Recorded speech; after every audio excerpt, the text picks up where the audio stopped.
برادر محمد اپنے official channel سے سوال پوچھتے ہیں، میرا سوال فرض یا سنت نماز کی آخری رکعت میں درود کے بعد ایک سے زیادہ دعائیں مانگ سکتے ہیں؟ ود ریفرنس جواب دیں۔ میرے بھائی اس وقت تو میرے پاس کوئی ریفرنس نہیں ہے، مگر میں آپ کو یہ بات بتا دیتا ہوں کہ رسول اللہ صلی اللہ علیہ وسلم کی سنت میں آپ کے لیے میں آسان ریفرنس بتاتا ہوں، آپ وہ لے لیں حسن المسلم، جی حسن المسلم علامہ قحطانی کی، وہ بھی ابھی فوت ہوئے میرے خیال پچھلے سال ہی کووڈ کے سٹارٹ میں، اللہ تعالیٰ ان کی مغفرت فرمائے، بہت بڑا عالم اس دنیا سے چلا گیا، موت عالم، موت عالم،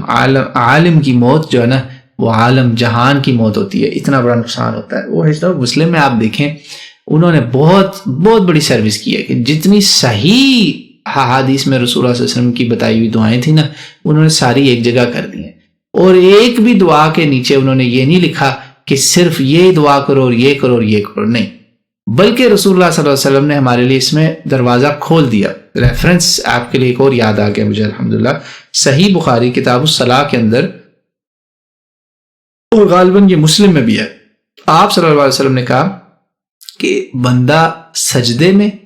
اللہ کے بہت قریب ہوتا ہے، سجدے میں، اور اس کے بعد آپ نے کہا آخری تشہہد میں، نماز کا جو آخر ہے نا جب بیٹھے ہو تم،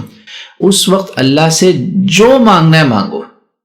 اور لیکن خیر کی مانگو، یعنی خیر مانگو، اچھی چیزیں مانگو۔ دعا میں آپ نے دروازہ کھلا کر دیا، کہا آپ کی دعا اس میں قبول ہوگی۔ یہ رسول اللہ صلی اللہ علیہ وسلم کا عمل ہے، اور آپ نے تو اتنی دعائیں مانگی کہ صحابہ کرام کئی بار سمجھتے تھے کہ شاید آپ